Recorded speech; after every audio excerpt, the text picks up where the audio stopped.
ಹೇಳ್ಬಿಡ್ತೀನಿ, ಇದೊಂದು ಬರೀ ಸಂತೆ ಅಲ್ಲ, ನಾವು ಕಲ್ಚರಲ್ ಹಬ್ ಅಂತೀವಿ.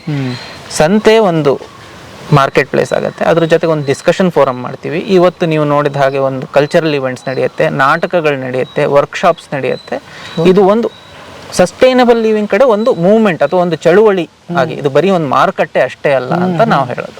ಮಾನದಂಡ ಏನು ಅಂದರೆ ಒಂದು ಕೈ ಉತ್ಪಾದನೆ ಆಗಿರಬೇಕು. ಈಗ ಬಟ್ಟೆ ಬಂದರೆ ಅದು ಹ್ಯಾಂಡ್ಲೂಮ್ ಅಥವಾ ಖಾದಿ ಬಟ್ಟೆನೇ ಆಗಿರಬೇಕು. ತರಕಾರಿಗಳು ಬಂತಂದರೆ ಆರ್ಗ್ಯಾನಿಕ್ ತರಕಾರಿಗಳಾಗಬೇಕು, ಗ್ರಾಸರಿ ಆರ್ಗ್ಯಾನಿಕ್ ತರಕಾರಿ ಆಗಬೇಕು. ಉಳಿದಿದ್ದು ಯಾವುದೇ ನಾವು ಏನು ಹೇಳ್ತೀವಿ ಅಂದರೆ ಬಟ್ಟೆಯಿಂದ ಬುಟ್ಟಿ ತನಕ ನಾವು ಎಲ್ಲದಕ್ಕೂ ಪ್ಲಾಟ್ಫಾರ್ಮ್ ಕೊಡ್ತೀವಿ ಅಂತ. ಬಟ್ಟೆಯಿಂದ ಬುಟ್ಟಿವರೆಗೆ ಹ್ಯಾಂಡ್ ಮೇಡ್ ಎನಿ ನೀವು ರೂರಲ್ ಹ್ಯಾಂಡ್ ಮೇಡ್ ಪ್ರಾಡಕ್ಟ್ಗಳಿಗೆ ನಾವು ಇಲ್ಲಿ ಒಂದು ಪ್ಲಾಟ್ಫಾರ್ಮ್ ಕೊಡ್ತೀವಿ ಅಂತ. ಯಾರೋ ಒಬ್ಬ ಕಾಶ್ಮೀರದಿಂದ ಆರ್ಗ್ಯಾನಿಕ್ ಸೇಬು ಬೆಳೆದ ಅಂತಂದ್ರೆ ರಾಗಿ ಕಣ ಅದಕ್ಕೆ ಮಾರ್ಕೆಟ್ ಅಲ್ಲ. ಓಕೆ. ಯಾರೋ ಬಿಹಾರದಲ್ಲಿ ಲಿಚಿ ಬೆಳೀತಾ ಇದೀವಿ ಅಂತಂದ್ರೆ ರಾಗಿ ಕಣ ಅದಕ್ಕೆ ಮಾರ್ಕೆಟ್ ಅಲ್ಲ. ಬೆಂಗಳೂರಿನ ಸುತ್ತಮುತ್ತ ಒಂದು 200 ಕಿಲೋಮೀಟರ್, ಕರ್ನಾಟಕ ಹ್ಯಾಸ್ ಅದು ಬಿಗ್ಗರ್ ಥಿಂಗ್. ಮತ್ತೆ ಬೆಂಗಳೂರಿಂದ 200 ಕಿಲೋಮೀಟರ್ ಸುತ್ತಮುತ್ತ ಈ ಜಾಗಗಳಿಗೆ ನಾವು ಹೆಚ್ಚು ಇಂಪಾರ್ಟೆನ್ಸ್ ಕೊಡ್ತೀವಿ. ಯಾಕಂದ್ರೆ ಸ್ಥಳೀಯ ವಸ್ತುಗಳು ಸ್ಥಳೀಯವಾಗಿ ಲಭ್ಯವಾಗಲಿ ಅಂತ. ಮೊದಲನೇ ವಾರ ಒಂದು ತಿಂಗಳು 2 ತಿಂಗಳು ಚೆನ್ನಾಗಿ ನಡೀತು, ಆಮೇಲೆ ಡ್ರಾಪ್ ಆಯಿತು. ಅವಾಗ ನಮಗೊಂದು 100 ಜನ ಬಂದರೆ ಭಾರಿ ಖುಷಿ ಆಗ್ಬಿಡ್ತಿದ್ವಿ. ಆ 100 ಜನದಿಂದ ಇವಾಗ ಮಿನಿಮಮ್ 3000 ಜನ ಬರ್ತಾರೆ ಪ್ರತಿ ವಾರ. ಯಾವಾಗ ಕೊಡ್ತೀರಿ ಅವ್ರಿಗೆ ಟ್ರೈನಿಂಗ್? ಈಗ ವ್ಯಾಪಾರದಲ್ಲಿ ಮುಳುಗಿರ್ತಾರೆ, ಅವ್ರ ಟೈಮ್ ಒಂದಿನ ತಿಂಗಳಿಗೆ ಒಂದಿನ ಶನಿವಾರ ಬೆಳಗ್ಗೆ ಬರ್ತಾರೆ. ಹೌದಾ? ಅವ್ರಿಗೆ ಶನಿವಾರ ಬೆಳಗ್ಗೆ ಬರ್ತಾರೆ. ಶನಿವಾರ ಅವರಿಗೆ ಅಲ್ಲಿಂದ ಇಲ್ಲಿಗೆ ಬರೋ ಬಸ್ ಚಾರ್ಜು, ಅವ್ರು ಒಂದಿನ ಅಲ್ಲಿ ಬಿಟ್ಟು ಒಂದಿನ ಅಲ್ಲಿ ಕೆಲಸ ಬಿಟ್ಟು ಬಂದಿದ್ದಕ್ಕೆ ಅವ್ರಿಗೆ ಒಂದಿನ ಅವ್ರಿಗೆ ಆ ಒಂದು ರೆಮ್ಯುನರೇಷನ್ನು, ಇಲ್ಲಿ ಊಟ ವಸತಿ ಇಷ್ಟು ಕೊಡ್ತೀವಿ. ಓಕೆ. ಕೊಟ್ಟು ಅವರಿಗೆ ಟ್ರೈನಿಂಗ್ ಕೊಡ್ತೀವಿ. ಬರ್ರಿ ಬೀಗ್ರ, ಊಟ ಮಾಡೋಣ. ಬಾಳ್ ಮಂದಾಗ್ಲಿ ತಗೋರಿ. ನಿಮ್ಮ ಬಾಯ ಅರಿಕೆಯಿಂದ ಹಂಗ ಆಗ್ಲೇವಾ? ನಮಸ್ತೆ ಗೆಳೆಯರೇ, ಬದುಕಿನ ಬುತ್ತಿಗೆ ತಮಗೆ ಎಂದಿನಂತೆ ಆಧಾರದ ಸ್ವಾಗತ. ನಾನಿವತ್ತು ರಾಗಿ ಕಣದಲ್ಲಿದ್ದೀನಿ. ರಾಗಿ ಕಣ ಆಲ್ರೆಡಿ ಬೆಂಗಳೂರಿಗೆ ತುಂಬ ಪರಿಚಯ ಆಗ್ಬಿಟ್ಟಿದೆ. ಮತ್ತೆ ಹೊಸದಾಗಿ ಏನು ನಾನು ಪರಿಚಯ ಮಾಡಿಸ್ಬೇಕಾಗಿಲ್ಲ. ಬಟ್ ಒಂದು ನನ್ನ ಕುತೂಹಲ ಇತ್ತು, ಇಷ್ಟು ವ್ಯವಸ್ಥಿತವಾಗಿ ನಡಿಬೇಕಾದ್ರೆ ಒಂದು ಆರ್ಗನೈಸೇಷನ್ ಹೆಂಗೆ ಕೆಲಸ ಮಾಡುತ್ತೆ, ಇದರಿಂದ ಯಾರಿದ್ದಾರೆ ಅದರ ರೂವಾರಿಗಳು, ಅದನ್ನು ತಿಳಿಸ್ಕೊಡೋದಕ್ಕೆ ನಮ್ಮ ಜೊತೆಗೆ ವಿಕಾಸ್ ಸರ್ ಇದ್ದಾರೆ. ಅವ್ರನ್ನೇ ಮಾತಾಡ್ಸೋಣ ಬನ್ನಿ. ಸರ್ ನಮಸ್ತೆ. ನಮಸ್ತೆ.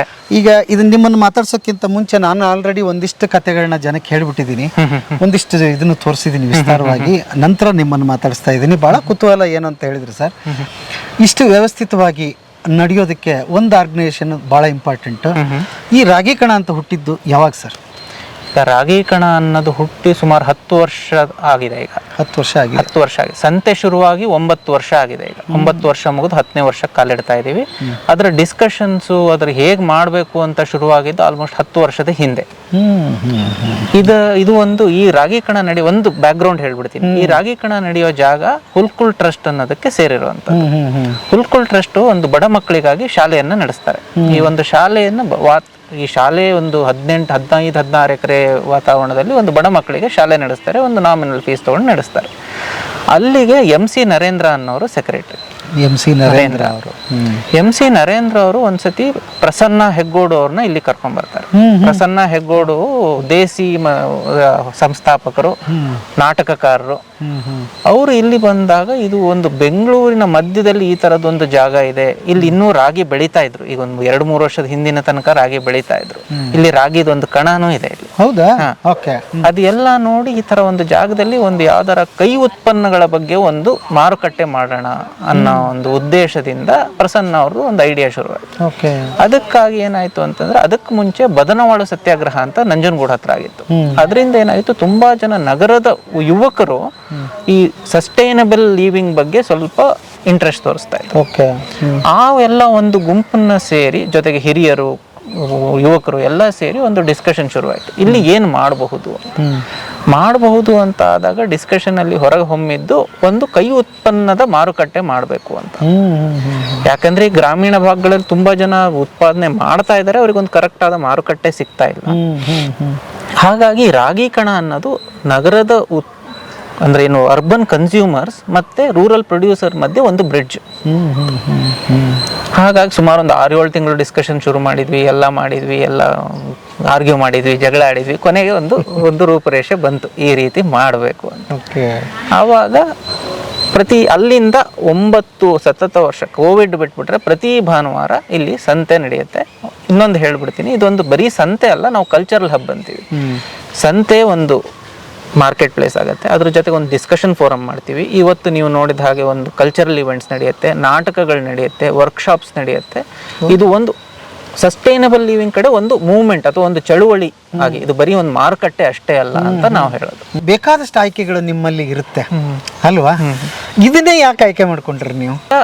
ಒಂದು ಪ್ರಸನ್ನ ಅವರು ಮುಂಚಿಂದನೂ ದೇಸಿ ಒಂದು ಸಂಸ್ಥೆಗೆ ಕೆಲಸ ಮಾಡ್ತಾ ಇದ್ರು. ಅವರು ಅಲ್ಲಿ ನೋಡಿದ್ರು ಪ್ರೊಡಕ್ಷನ್ ನಾವು ಎಲ್ಲಿ ಏನಾರ ಮಾಡಿಸ್ಬೋದು, ಅದನ್ನ ಮಾರ್ಕೆಟ್ ಮಾಡೋದು ಕಷ್ಟ ಇದೆ ಅಂತ. ನಾವು ಇಲ್ಲಿ ಏನು ಎಲ್ಲದೂ ಒಂದು ಪ್ರಾಫಿಟ್ ಓರಿಯೆಂಟೆಡ್ ಮಾರ್ಕೆಟ್ ಪ್ಲಾಟ್ಫಾರ್ಮ್ಗಳಿದಾವೆ ಹೊರತು ನಾನ್ ಪ್ರಾಫಿಟ್ ಓರಿಯೆಂಟೆಡ್ ಮಾರ್ಕೆಟ್ ಪ್ಲಾಟ್ಫಾರ್ಮ್ಗಳು ಇಲ್ಲ. ಇದು ಕಂಪ್ಲೀಟ್ಲಿ ವಾಲಂಟ್ರಿ ಬೇಸ್ಡ್ ಆಗಿ ನಡೆಯುವಂಥ ಒಂದು ಮಾರ್ಕೆಟ್. ಓಕೆ. ಇಲ್ಲಿ ಏನಾಯ್ತು ಅಂದರೆ ಅಲ್ಲಿ ರೂರಲಲ್ಲಿ ಪ್ರೊಡ್ಯೂಸ್ ಮಾಡ್ತಾ ಇದ್ದಾರೆ, ಅದು ಮಾರುಕಟ್ಟೆ ಆಗ್ತಾ ಇಲ್ಲ, ಅಥವಾ ರೂರಲ್ಲಿಂದ ತುಂಬ ಜನ ಮೈಗ್ರೇಟ್ ಆಗಿ ಬರ್ತಾ ಇದ್ದಾರೆ, ಇಲ್ಲಿ ಯಾವುದ್ಯಾವುದೋ ಮೀನಿಯಲ್ ಜಾಬ್ಗಳು ಮಾಡ್ತಾರೆ. ಅದನ್ನೆಲ್ಲ ತಪ್ಪಿಸ್ಬೋದು ಅನ್ನೋದಾದರೆ ನೀವು ಅಲ್ಲಿ ಏನು ಉತ್ಪಾದನೆ ಮಾಡ್ತಿದ್ದೀರಾ ನೀವು ಉತ್ಪಾದನೆ ಮಾಡಿ, ಅದಕ್ಕೆ ಕರೆಕ್ಟಾದ ಒಂದು ಬೆಲೆ ಕೊಡುವ ಜವಾಬ್ದಾರಿ ನಾವು ಹೊತ್ಕೋತೀವಿ ಅಂತ. ಅದ್ರ ಜೊತೆಗೆ ಅದೊಂದೇ ಸಾಕಾಗಲ್ಲ. ಈಗ ನಗರದ ಗ್ರಾಹಕರಿಗೆ ಒಂದು ಓವರ್ ಆಲ್ ಸಸ್ಟೈನಬಿಲಿಟಿ ಬಗ್ಗೆ ಒಂದು ಐಡಿಯಾ ಕೊಡಬೇಕು, ಅದ್ರ ಕಡೆ ಹೋಗೋದಕ್ಕೆ ಅವ್ರನ್ನ ಸಿದ್ಧಪಡಿಸ್ಬೇಕು ಅಂತ. ಈಗ ಓವರ್ ಕನ್ಸ್ಯೂಮರಿಸಮ್ ಆಗಿದೆ. ನಾವು ಯಾವತ್ತೂ ಓವರ್ ಕನ್ಸ್ಯೂಮರಿಸಮ್ನ ಒಪ್ಪಿಕೊಳ್ಳಲ್ಲ. ನಿಮಗೆ ಎಷ್ಟು ಬೇಕೋ ಅಷ್ಟೇ ತಗೊಳ್ಳಿ. ನೀವು 10 ಮಿಲ್ ಬಟ್ಟೆ ತಗೊಳ್ಳೋದ್ರ ಬದಲು 2 ಖಾದಿ ಬಟ್ಟೆ ತಗೊಳ್ಳಿ. ಓಕೆ. ಈಗ ಮಾನದಂಡ ಏನಿದೆ ಸರ್? ಹೀಗೆ ಇಲ್ಲಿ ಏನು ಬಂದು ಮಾರ್ತಾರಲ್ಲ, ವ್ಯಾಪಾರ ಮಾಡ್ತಾರೆ, ಹೇಗೆ ಅವ್ರನ್ನ ಆಯ್ಕೆ ಮಾಡ್ಕೋತೀರಿ? ಅದ್ರದ್ದು ಏನಾದರೂ ಮಾನದಂಡ ಇದೆಯಾ? ಮಾನದಂಡ ಏನು ಅಂದರೆ ಒಂದು ಕೈ ಉತ್ಪಾದನೆ ಆಗಿರಬೇಕು. ಈಗ ಬಟ್ಟೆ ಬಂದರೆ ಅದು ಹ್ಯಾಂಡ್ಲೂಮ್ ಅಥವಾ ಖಾದಿ ಬಟ್ಟೆನೇ ಆಗಿರಬೇಕು. ತರಕಾರಿಗಳು ಬಂತಂದರೆ ಆರ್ಗ್ಯಾನಿಕ್ ತರಕಾರಿಗಳಾಗಬೇಕು, ಗ್ರಾಸರಿ ಆರ್ಗ್ಯಾನಿಕ್ ತರಕಾರಿ ಆಗಬೇಕು. ಉಳಿದಿದ್ದು ಯಾವುದೇ ನಾವು ಏನು ಹೇಳ್ತೀವಿ ಅಂದರೆ ಬಟ್ಟೆಯಿಂದ ಬುಟ್ಟಿ ತನಕ ನಾವೆಲ್ಲದಕ್ಕೂ ಪ್ಲಾಟ್ಫಾರ್ಮ್ ಕೊಡ್ತೀವಿ ಅಂತ. ಬಟ್ಟೆಯಿಂದ ಬುಟ್ಟಿವರೆಗೆ. ಓಕೆ. ಹ್ಯಾಂಡ್ ಮೇಡ್ ನೀವು ರೂರಲ್ ಹ್ಯಾಂಡ್ ಮೇಡ್ ಪ್ರಾಡಕ್ಟ್ಗಳಿಗೆ ನಾವಿಲ್ಲಿ ಒಂದು ಪ್ಲಾಟ್ಫಾರ್ಮ್ ಕೊಡ್ತೀವಿ ಅಂತ. ಮಾನದಂಡಗಳು ತುಂಬ ಇದೆ. ನಮ್ಮದು ಬಹಳ ಸ್ಟ್ರಿಕ್ಟ್ ಒಂದು ಪಾಲಿಸಿಗಳಿದ್ದಾವೆ. ಈಗ ಯಾರೋ ಒಬ್ರು ನಮಗೆ ಬಂದು ನಾವಿಲ್ಲಿ ನಾವಿಲ್ಲಿ ಮಾರ್ತೀವಿ ಅಂತಂದರೆ ನಮ್ಗೆ ಇಮ್ಮಿಡಿಯೇಟ್ ಒಪ್ಪಿಗೆ ಕೊಡೋದಿಲ್ಲ. ಅವ್ರ ಹತ್ರ ಅವರ ಬ್ಯಾಕ್ಗ್ರೌಂಡ್ ವಿವರಗಳನ್ನೆಲ್ಲ ತಗೋತೀವಿ. ಅವರೇ ಫಿಲ್ ಮಾಡೋಕ್ಕಾದ್ರೆ ಫಿಲ್ ಮಾಡ್ಬೋದು, ಇಲ್ಲ ಅವ್ರ ಪರವಾಗಿ ನಾವು ಫಿಲ್ ಮಾಡ್ತೀವಿ. ಅದಾದ ಮೇಲೆ ಅವರ ಜಾಗಗಳಿಗೆ ಹೋಗಿ ವಿಸಿಟ್ ಮಾಡ್ತೀವಿ. ಜಾಗಗಳಿಗೆ ಹೋಗಿ ವಿಸಿಟ್ ಮಾಡ್ತೀವಿ. ಅವರ ಸುತ್ತಮುತ್ತ ಒಂದು ಫೀಡ್ಬ್ಯಾಕ್ ತಗೋತೀವಿ. ಅದು ಬಿಟ್ಟು ನಮ್ಮ ಅಲ್ಲಿ ಸ್ನೇಹಿತರು ಯಾರಿದ್ದಾರೆ ಆ ಏರಿಯಾಗಳ ಸುತ್ತಮುತ್ತ ಅವರಿಂದನೂ ನಾವೆಲ್ಲ ಮಾಹಿತಿಗಳು ತಗೋತೀವಿ. ಎಲ್ಲ ಮಾಹಿತಿಗಳು ತಗೊಂಡು ನಮಗೆ ರಾಗಿ ಕಣಕ್ಕೆ ಇಲ್ಲಿ ಬರಬಹುದು ಅಂತ ಅನ್ನಿಸಿದಾಗ ಮಾತ್ರ ಅವ್ರಿಗೆ ನಾವು ಒಪ್ಪಿಗೆ ಕೊಡ್ತೀವಿ. ಈಗ ಅದನ್ನ ನೇರವಾಗಿ ಇಲ್ಲಿಗೆ ಬರ್ಬೇಕಾ ಅಥವಾ ಬೇರೆ ವ್ಯವಸ್ಥೆಗಳಿದೆಯಾ? ತುಂಬಾ ದೂರ ಇರೋರು ನೋಡ್ತಾ ಇರ್ತಾರೆ, ಹೇಗೆ ಸಾಧ್ಯತೆಗಳಾಗುತ್ತೆ ಅವ್ರಿಗೆ? ಅಂದ್ರೆ 2 ರೀತಿ ನಡೀತಾ ಇದೆ. ನಾವು ಹೆಚ್ಚಾಗಿ ಲೋಕಲ್ ಫುಡ್ ಮಾತ್ರ ಎನ್ಕರೇಜ್ ಮಾಡ್ತೀವಿ. ಯಾರೋ ಒಬ್ಬ ಕಾಶ್ಮೀರದಿಂದ ಆರ್ಗ್ಯಾನಿಕ್ ಸೇಬು ಬೆಳೆದ ಅಂತಂದ್ರೆ ರಾಗಿ ಕಣ ಅದಕ್ಕೆ ಮಾರ್ಕೆಟ್ ಅಲ್ಲ. ಓಕೆ. ಯಾರೋ ಬಿಹಾರದಲ್ಲಿ ಲಿಚಿ ಬೆಳೀತಾ ಇದೀವಿ ಅಂತಂದ್ರೆ ರಾಗಿ ಕಣ ಅದಕ್ಕೆ ಮಾರ್ಕೆಟ್ ಅಲ್ಲ. ಬೆಂಗಳೂರಿನ ಸುತ್ತಮುತ್ತ ಒಂದು 200 ಕಿಲೋಮೀಟರ್ ಕರ್ನಾಟಕ ಹ್ಯಾಸ್ ಅದು ಬಿಗ್ಗರ್ ಥಿಂಗ್. ಮತ್ತೆ ಬೆಂಗಳೂರಿಂದ 200 ಕಿಲೋಮೀಟರ್ ಸುತ್ತಮುತ್ತ ಈ ಜಾಗಗಳಿಗೆ ನಾವು ಹೆಚ್ಚು ಇಂಪಾರ್ಟೆನ್ಸ್ ಕೊಡ್ತೀವಿ. ಯಾಕಂದ್ರೆ ಸ್ಥಳೀಯ ವಸ್ತುಗಳು ಸ್ಥಳೀಯವಾಗಿ ಲಭ್ಯವಾಗಲಿ ಅಂತ. ಈಗ ಬಿಜಾಪುರದಿಂದ ಬರ್ತಾ ಇದ್ದಾರೆ ಅಥವಾ ಬೆಳಗಾಮಿಂದ ಬರ್ತಾ ಇದ್ದಾರೆ, ಅವರು ಕೆಲವೊಂದು ಪ್ರಾಡಕ್ಟ್ ಅವರು ಯಾವಾಗ ಅವರ ಜೀವನೋಪಾಯ ಕೃಷಿಯಿಂದನೇ ಆಗ್ತಾ ಇದೆ ಅಥವಾ ಅವರ ಕೈಮಗ್ಗದಿಂದನೇ ಆಗ್ತಾ ಇದೆ ಅನ್ನೋರಿಗೆ ಪ್ರಿಫರೆನ್ಸ್ ಇರುತ್ತೆ. ಈಗ ನಾನು ಒಂದು IT ಎಂಪ್ಲಾಯಿ, ನಾನು ಒಂದು ಜಮೀನ್ ಮಾಡ್ಬಿಟ್ಟು ನಾನು ಆರ್ಗ್ಯಾನಿಕ್ ಆಗಿ ಬೆಳೆದು ಇಲ್ಲಿಗೆ ತಗೊಂಡ್ಬರ್ತೀನಿ ಅಂತಂದ್ರೆ ಇಲ್ಲ ಅಂದ್ರೆ ಇಮ್ಮಿಡಿಯೇಟ್ ಪ್ರಿಫರೆನ್ಸ್ ಇಲ್ಲ. ಓಕೆ. ಈಗ ಆಲ್ರೆಡಿ ಮಾತಾಡ್ಸ್ತಾ ಇದ್ದೆ ಅವ್ರನ್ನ. ಈಗೇನು ಫಿಕ್ಸ್ ಆಗಿದ್ದಾರೆ ಅವರು ನಿರಂತರವಾಗಿ ನಡೀತಾ ಇದೆ. ತುಂಬ ಆಕಾಂಕ್ಷಿಗಳು ಕೂಡ ಇದ್ದಾರೆ. ಈಗ ಅವ್ರಿಗೆ ಹೇಗೆ ಸರ್ ಮತ್ತೀಗ ಅವರು ಒಳಗಡೆ ಬರೋದು ಹೇಗೆ? ಅದು ಏನು ಅಂದ್ರೆ ಒಂದು ಸಣ್ಣ ಮಟ್ಟದಲ್ಲಿ ಒಂದು ರೊಟೇಷನ್ ಮಾಡ್ತೀವಿ. ಅಂದ್ರೆ ಎಲ್ಲಿ ತನಕ ಅಂದ್ರೆ ನಮ್ಮ ಮೇಲೆ ಒಂದು ಕಂಪ್ಲೇಂಟ್ ಇದೆ, ಯಾರ ನಮ್ಗೆ ಅಪ್ರೋಚ್ ಮಾಡಿದ್ರೆ ನಾವು ಇಮ್ಮಿಡಿಯೇಟ್ ಅವ್ರಿಗೆ ಏನು ರಿಪ್ಲೈ ಕೊಡಲ್ಲ ಅಂತ. ಯಾಕಂದ್ರೆ ನಾವೊಂದು ಗ್ರೂಪ್ ಆಫ್ ವಾಲಂಟಿಯರ್ಸ್ ಕೆಲಸ ಮಾಡ್ತಾ ಇದೀವಿ. ನಮಗೆ ವಾರಕ್ಕೊಂದು 30-40 ಇಮೇಲ್ಗಳು ಅಥವಾ ಮೆಸೇಜ್ಗಳು ಬರುತ್ತೆ. ಪ್ರತಿಯೊಬ್ಬರಿಗೂ ನಾವು ಹೋಗಿ ನೋಡಿ ಅಪ್ರೂವ್ ಮಾಡೋದಕ್ಕೆ ನಮಗೆ ಸದ್ಯದಲ್ಲಿ ಕಷ್ಟ ಇದೆ. ನಾವು ಇನ್ನೊಂದೇನು ಮಾಡ್ತಾ ಇದೀವಿ ಅಂದ್ರೆ ಯಾರು ನಿಜವಾಗ್ಲೂ ಅರ್ಹರು ಅಥವಾ ಅವರಿಗೆ ನೀಡಿದೆ ಅನ್ನೋರನ್ನ ನಾವು ತಗೋತೀವಿ ಒಳಗೆ ಅವ್ರನ್ನ. ಅದು ಬಿಟ್ಟು ಬೇರೆ ಈಗ ಸದ್ಯಕ್ಕೆ ಹೇಳಬೇಕು ಅಂದರೆ ರಾಗಿ ಕಣನ ನಮಗೆ ಬೆಂಗಳೂರಿನ ವಿವಿಧ ನಾರ್ತ್ ಆಗಲಿ ಈಸ್ಟ್ ಆಗಲಿ ಮಾಡಬೇಕು ಅಂತ ಬೇರೆ ಬೇರೆ ಎನ್ಕ್ವೈರೀಸ್ ಇದೆ. ಫೋರ್ಸು ಮಾಡ್ತಾರೆ ಜನ. ಬರೀ ಇಲ್ಲಿ ಇಷ್ಟು ದೂರ ನಾವೆಲ್ಲರೂ ಬರೋಕ್ಕಾಗೋದಿಲ್ಲ, ಯಲಹಂಕದಿಂದ ನಾವು ಬರಬೇಕು. ನೀವು ಅಲ್ಲೊಂದು ಗುಂಪು ಕಟ್ಕೊಳ್ಳಿ, ವಾಲಂಟಿಯರ್ ಅಂದರೆ ಈ ಒಂದು ಸೇವಾ ಮನೋಭಾವನೆಯಲ್ಲಿ ಒಂದು ಗುಂಪು ಕಟ್ಕೊಳ್ಳಿ, ನಾನ್ ಪ್ರಾಫಿಟ್ ಇದರಲ್ಲಿ. ನಾವು ನಿಮಗೆ ಏನೇನು ಬೇಕು ಎಲ್ಲ ರೀತಿ ಸೌಲಭ್ಯ ಅಂದರೆ ಟ್ರೈನಿಂಗು ಕೊಡ್ತೀವಿ, ನಮ್ಮಲ್ಲಿರೋ ರೈತರು ವೀವರ್ಸ್ ಎಲ್ಲರದ್ದು ಕಾಂಟ್ಯಾಕ್ಟ್ ಕೊಡ್ತೀವಿ. ನೀವು ಅಲ್ಲೊಂದು ರಾಗಿ ಕಣ ಶುರು ಮಾಡಿ. ನೀವು ರಾಗಿ ಕಣನೇ ಅನ್ನೋದು ಬೇಡ, ನಿಮ್ಗೆ ಬೇಕಾಗಿರೋ ಹೆಸರಲ್ಲಿ ನೀವು ಶುರು ಮಾಡಿ ಇಟ್ಕೊಳ್ಳಿ ಅಂತ. ಈ ಥರದ್ದು 10, 100, 1000 ಆಗಬೇಕು. ಅದಕ್ಕೆ ಏನು ಸಪೋರ್ಟ್ ಬೇಕು ಅದು ನಾವು ಕೊಡ್ತೀವಿ. ಓಕೆ, ಇಲ್ಲಿ ದರ ಹೇಗೆ ನಿಗದಿ ಆಗುತ್ತೆ ಸರ್? ಕೆಲವೊಬ್ರು ಭಾಳ ಚೆನ್ನಾಗಿದೆ, ಭಾಳ ಚೀಪ್ ಆಗಿದೇನೋ ಅಂತ ಹೇಳಿದ್ರು, ಇನ್ನು ಕೆಲವೊಬ್ರು ತುಂಬ ಕಾಸ್ಟ್ಲಿ ಆಯಿತು ಸರ್ ಅಂತ ಹೇಳೋರು ಇದ್ರು. ಹೇಗೆ ನಿಗದಿ ಆಗುತ್ತೆ ದರ ಬಗ್ಗೆ ನಾವು ತುಂಬ ಎಕ್ಸಾರ್ಬಿರೆಂಟ್ ಅಂತ ಅನಿಸಿದ್ರೆ ಮಾತ್ರ ನಾವು ಇಂಟರ್ಫಿಯರ್ ಆಗ್ತೀವಿ. ಇಲ್ಲ ಅಂದರೆ ನಾವು ದರದ ಬಗ್ಗೆ ಯಾರು ಮಾರಾಟ, ಈಗ ನಾನು ಮಾರ್ತಾ ಇದ್ದೀನಿ, ಒಂದು ಅಕ್ಕಿ ಮಾರ್ತಾ ಇದ್ದೀನಿ, ನೀವು ನನ್ನ ಹತ್ರ ಕೊಂಡ್ಕೊಳಕ್ಕೆ ಬರ್ತಾ ಇದ್ದೀರಾ, ನಾನು ಅದಕ್ಕೆ 100 ರೂಪಾಯಿ ಥರ ಹೇಳ್ತೀನಿ ಫಾರ್ ಎಕ್ಸಾಂಪಲ್ ಅಂದು, ನೀವು ನನಗೆ ಕ್ವಶನ್ ಮಾಡ್ತೀರಾ 100 ರೂಪಾಯಿ ಏನಕ್ಕೆ ಅಂತ. ಆ 100 ರೂಪಾಯಿಗೆ ಏನಕ್ಕೆ ಅಂತ ನಾನು ಜಸ್ಟಿಫೈ ಮಾಡಿದರೆ, ಅಂದರೆ ಒಂದು ಕರೆಕ್ಟಾಗಿ ಜಸ್ಟಿಫೈ ಮಾಡಿದರೆ ಓಕೆ ಅಂತ. ಅದನ್ನ ಯಾಕೆ ಹೇಳ್ತೀವಿ ಅಂತಂದರೆ, ಮಂಡ್ಯದಲ್ಲಿ 1 ಎಕರೆ ಗದ್ದೆಯಲ್ಲಿ ಬೆಳೆಯೋ ಪರ ಇಳುವರಿಗೂ ತುಮಕೂರಲ್ಲಿ 1 ಎಕರೆ ಭತ್ತ ಅದೇ ಬೇಕಾದ್ರೆ ಬೆಳಿಲಿ, ಅವರು ರಾಜಮುಡಿ, ರತ್ನಚೂಡಿ, RNR ಏನು ಬೆಳಿತಾರೋ ಅದನ್ನೇ ಬೆಳಿಲಿ. 2 ಕಡೆ ಖರ್ಚುಗಳು ಬೇರೆ ಬೇರೆ, 2 ಕಡೆ ಇಳುವರಿ ಬೇರೆ ಬೇರೆ. ನಾನು ಮಂಡ್ಯದಲ್ಲಿ ಅವನು 80 ರೂಪಾಯಿ ಹೇಳ್ತಾನೆ, ತುಮಕೂರಿನವನು ನೀನು 80 ರೂಪಾಯಿ ಹೇಳು ಅನ್ನೋದಕ್ಕೆ ನಾವು ಒಪ್ಪಲ್ಲ. ಓಕೆ, ಆಮೇಲೆ ತುಂಬ ದೂರದಿಂದ ಬಂದಾಗಿರುತ್ತೆ. ಅಂದ್ರೆ ಈಗ ಪ್ರತಿಯೊಂದು ನಾವು ಕೇಳ್ತೀವಿ, ನಿನ್ನ ಪ್ರೈಸ್ ನಿನ್ಗೆ ಯಾಕೆ ಇದೆ, ನೀವು ಬಂದು ಇದಕ್ಕೆ ಏನು ಬ್ರೇಕಪ್ ಇದೆ ನಿಮ್ಮ ಓವರ್ ಆಲ್ ನಿಮಗೆ ಎಷ್ಟು ಖರ್ಚು ಬಿದ್ದಿದೆ, ನಿಮ್ಮ ಟ್ರಾನ್ಸ್ಪೋರ್ಟ್ ಎಷ್ಟಾಗಿದೆ, ನಿಮ್ಮ ಲಾಭ ಎಷ್ಟು ಇಟ್ಕೋತೀವಿ, ಇದಿಷ್ಟ ಆಗಿ ಇದು ಒಂದು ಜಸ್ಟಿಫೈಬಲ್ ಪ್ರೈಸ್ ಅಂತಂದ್ರೆ ನಾವು ಒಪ್ಕೋತೀವಿ. ಓಕೆ, ನೀವು ಆರ್ಗನೈಸೇಷನ್ ಬಗ್ಗೆ ಮಾತಾಡ್ತಿದ್ರಿ, ನೀವೇನು ಇಲ್ಲೇ ಎಂಪ್ಲಾಯ್ನಾ ಅಥವಾ ಇಲ್ಲಿ ಕೆಲಸ ಮಾಡ್ತಿರೋರ? ಈ ಆರ್ಗನೈಸೇಷನ್ ಹೆಂಗೆ ಕಟ್ಟಿದ್ರಿ ನೀವು? ಈಗ ರಾಗಿ ಕಣ ಅನ್ನೋದು ಟೋಟಲಿ ವಾಲಂಟಿಯರ್ ಡ್ರಿವನ್ ಆರ್ಗನೈಸೇಷನ್. ನಾವೊಂದು 6-7 ಜನ ಇದ್ದೀವಿ. 6-7 ಜನನು ಡಿಫ್ರೆಂಟ್ ಬ್ಯಾಕ್ಗ್ರೌಂಡ್, ಡಿಫ್ರೆಂಟ್ ಏಜ್ ಗ್ರೂಪ್ನವ್ರು ಇದ್ದೀವಿ. ನಮಗೆ ಕೆಲವರು ರಿಟೈರ್ ಆಗಿದ್ದಾರೆ, ನಾವು ಇನ್ನೊಂದಿಷ್ಟು ಜನ ಕೆಲಸ ಮಾಡ್ತಾ ಇದ್ದೀವಿ. ನಮ್ಮ ಕೆಲಸದ ಹೊರತಾಗಿ ಇದಕ್ಕೆ ಟೋಟಲಿ ವಾಲಂಟಿಯರ್ ವರ್ಕ್ ಮಾಡ್ತೀವಿ ನಾವು. ಇದಕ್ಕೆ ಬಿಗಿನಿಂಗಲ್ಲಿ ಟೇಬಲ್ ಎತ್ತಾಕಿ ಕಸ ಗೂಡಿಸಿ ಅವ್ರನ್ನೆಲ್ಲ ಕರ್ಕೊಂಬಂದು ಕೂಡಿಸಿ, ಮತ್ತೆ ಯಾಕಂದರೆ ಸೋಮವಾರ ಸ್ಕೂಲ್ ಶುರು ಆಗುತ್ತೆ, ಅಷ್ಟರೊಳಗೆ ಎಲ್ಲ ಕ್ಲೀನ್ ಮಾಡಿ ವಾಪಸ್ ಯಾಕಂದರೆ ಆ ಸ್ಕೂಲ್ನವ್ರು ನಮಗೊಂದು ಭರವಸೆ ಮೇಲೆ, ಒಂದು ನಂಬಿಕೆ ಮೇಲೆ ಕೊಟ್ಟಿದ್ದಾರೆ. ಬಟ್ ಓವರ್ ದ ಟೈಮ್ ಅದು ಆಗಲ್ಲ ಅಂತ ಕೆಲವೊಬ್ಬರನ್ನ ಎಂಪ್ಲಾಯ್ ಮಾಡ್ಕೊಂಡಿದ್ದೀವಿ, ಅವ್ರಿಗೆ ದುಡ್ಡು ಪೇ ಮಾಡ್ತೀವಿ. ಆದರೆ ನಾವು ಯಾರು ಕೋರ್ ಗ್ರೂಪ್ ಇದೀವಲ್ಲ, ನಾವು ವಾಲಂಟಿಯರ್ ಬೇಸ್ಡು. ಇನ್ನು 8 ವರ್ಷದ ತನಕ ವಾಲಂಟಿಯರ್ ಗ್ರೂಪ್ಸೇ, ಯಾಕೆಂದ್ರೆ ವಾಲಂಟಿಯರ್ ಗ್ರೂಪಿಂದ ಪ್ರತಿಯೊಬ್ಬರು ನಾವು ದುಡ್ಡು ಹಾಕಿ 8 ವರ್ಷ ಸಂತೆ ಮಾಡಿದ್ದೀವಿ. ಯಾಕೆಂದ್ರೆ ಸೆಲ್ಫ್ ಹಾಕಿ ನಾವು ದುಡ್ಡು ಹಾಕಿ. ಓಕೆ, ಹೀಗೆ ಅದೊಂದು ಈಗ ಜಯಂತಿ ಕುಮಾರೇಶ್ ಬರ್ತಾರೆ ಅಂತ ಹಾಕಿಟ್ಕೊಳ್ಳಿ, ಅವರಿಗೆ ನಾವು ಫ್ರೀಯಾಗಿ ತುಂಬ ಜನ ಫ್ರೀಯಾಗಿ ಬಂದು ನಮಗೆ ಕಾರ್ಯಕ್ರಮ ಕೊಡ್ತಾರೆ. ಕೆಲವರು ಆಗಲ್ಲ, ಯಾಕಂದ್ರೆ ಅವ್ರದ್ದು ಜೀವನ ಅದರಲ್ಲೇ ಇದ್ದಾಗ ಅವ್ರಿಗೆ ನಾವು ದುಡ್ಡು ಕೊಡ್ತೀವಿ. ಅದು ಸಂತೆಯಿಂದನೇ ಬರುತ್ತೆ ಅಂತ ಆಗಲ್ಲ. ಈ ಮೊದಲನೇ ವಾರ ನೀವು ಅನ್ಕೊಂಡಾಗ ಶುರು ಆಯ್ತಲ್ಲ, ಅದು ಏನು ಸಕ್ಸಸ್ ಆಯ್ತಾ? ಮೊದಲನೇ ವಾರ 3 ದಿನ ಚೆನ್ನಾಗಿ ಸಕ್ಸಸ್ ಆಯಿತು. ಅದು ಬೆಂಗಳೂರಿಗೆ ಮೊದಲನೇ ಸಂತೆ ಆಗಿತ್ತು. ಅವಾಗ ನಮ್ಗೆ ಇದು ಚಾಲೆಂಜಸ್ಸೇ ಬೇರೆ. ಸಂತೆ ಅಂತ ಯಾರಿಗೂ ಕಾನ್ಸೆಪ್ಟ್ ಇರಲಿಲ್ಲ. ಸಂತೆ ಅಂದರೆ ಮಾಮೂಲು ಒಂದು ಯಾವುದು KR ಮಾರ್ಕೆಟಲ್ಲಿ ಆಗುತ್ತೆ, ಇದರಲ್ಲಾಗುತ್ತೆ, ಹಳ್ಳಿಗಳಲ್ಲಾಗುತ್ತೆ ಅಂತ. ಎಲ್ಲರಿಗೂ ನಾವು ಕಾಲಿಗೆ ಬೀಳ್ಬೇಕಿತ್ತು, ಬನ್ನಿ ಇಲ್ಲಿ ಬಂದು ಇಲ್ಲೊಂದು ಅಂಗಡಿ ಹಾಕಿ, ಇಲ್ಲ ಬೆಂಗಳೂರು ಜನ ಬರ್ತಾರೆ ಕೊಂಡ್ಕೋತಾರೆ. ತುಂಬ ಜನ ರೆಡಿ ನಂಬಿರಲಿಲ್ಲ, ನಂಬಿ ಇಲ್ಲ ನಮಗೆ ಸೇಲ್ಸ್ ಆಗದೆ ಇರ್ಬೋದು ಅಂತ. ಮೊದಲನೇ ವಾರ ಒಂದು ತಿಂಗಳು 2 ತಿಂಗಳು ಚೆನ್ನಾಗಿ ನಡೀತು. ಆಮೇಲೆ ಡ್ರಾಪ್ ಆಯಿತು. ಅವಾಗ ನಮ್ಗೊಂದು 100 ಜನ ಬಂದರೆ ಭಾರಿ ಖುಷಿ ಆಗ್ಬಿಡ್ತಿದ್ವಿ. ಆ 100 ಜನದಿಂದ ಇವಾಗ ಮಿನಿಮಮ್ 3000 ಜನ ಬರ್ತಾರೆ ಪ್ರತಿ ವಾರ. ಹೌದಾ? ಅಲ್ಲಿಂದ ಇಲ್ಲಿ ತನಕ ನಮ್ಮ 9 ವರ್ಷದ ಒಂದು ಏನು ಪ್ರಯಾಣ ಇದೆ, ಜರ್ನಿ ಇದೆ. ಅಂದರೆ ಸುಮಾರು ಅಪ್ಸ್ ಆ್ಯಂಡ್ ಡೌನ್ಸ್ ಇದೆ ನಮಗೆ. ಬಟ್ ನಾವು ಅಂದ್ಕೊಂಡಿದ್ದು ಒಂದೇ, ನಾವೊಂದು ಒಳ್ಳೆ ಕೆಲಸಕ್ಕೆ ಶುರು ಮಾಡಿದ್ದೀವಿ, 10 ಜನ ಬರಲಿ 20 ಜನ ಬರಲಿ, ನಾವು ಕಂಟಿನ್ಯೂ ಮಾಡ್ತೀವಿ ಅಂತ. ಅದಕ್ಕೆ ಮಾರಾಟಗಾರರು ಎಲ್ಲರೂ ಅವಾಗ ಇಮ್ಮಿಡಿಯೇಟ್ಲಿ ಅವಾಗ ನಮಗೆ ಸಪೋರ್ಟ್ ಮಾಡದೇ ಇದ್ರು. ತುಂಬ ಜನ ನಮ್ಗೆ ಸಪೋರ್ಟ್ ಮಾಡಿದರು. ಅವ್ರ ಜೊತೆ ನಾವು ಬಂದಿದ್ವಿ. ಇವ್ರನ್ನೇನೋ ಒಪ್ಸಿದ್ರಿ, ಅವ್ರಿಗೆ ಮಾರಾಟ ಆಗುತ್ತೆ ಅನ್ನೋದೊಂದು ಹಸಿವಿತ್ತು, ಬಂದರು. ಗ್ರಾಹಕರು ಹೆಂಗೆ ಬರೋಕ್ಕೆ ಶುರು ಆದರು ಇಲ್ಲಿ? ಗ್ರಾಹಕರಿಗೆ ನಾವು ಯಾವತ್ತೂ ಒಂದು ಅಡ್ವರ್ಟೈಸ್ಮೆಂಟ್ ಅಂತ ನಾವು ಮಾಡೇ ಇಲ್ಲ. ಮುಂಚೆ ಕೆಲವೊಂದು ಸೋಷಿಯಲ್ ಅಂದರೆ ಅವಾಗ ಯಾವುದು ಮುಂಚೆ ನಾವು ಶುರು ಮಾಡಿದಾಗ ಫೇಸ್ಬುಕ್ ಬೇರೆ ಒಂದು ಬಿಟ್ಟು ಇನ್ನೇನಿರಲಿಲ್ಲ. ಫೇಸ್ಬುಕ್ಕಲ್ಲಿ ಒಂಚೂರು ಹಾಕ್ತಿದ್ವಿ, 100 ಜನ ಲೈಕ್ ಮಾಡಿದರೆ 3 ಜನ ಬರೋರು. ಸೋಷಿಯಲ್ ಮೀಡಿಯಾ ಅದು ಇಟ್ಸ್ ವರ್ಚುವಲ್ ವರ್ಲ್ಡ್ ಅಂತ ಗೊತ್ತಾಯ್ತು. ಇಲ್ಲಿಗೆ ಆ್ಯಕ್ಚುಲಿ ಎಲ್ಲ ಅಲ್ಲಿಂದ ತುಂಬಾ ಚೆನ್ನಾಗಿದೆ ಅಂತಾರೆ ಹೊರತು ಇಲ್ಲಿ ಅದಾದ್ಮೇಲೆ ನಿಧಾನವಾಗಿ ಕೆಲವೊಂದು ವರ್ಡ್ ಆಫ್ ಮೌತ್ ಇಂದನೇ ಹೆಚ್ಚಾಗಿ ಪ್ರಚಾರ ಆಗಿದ್ದು.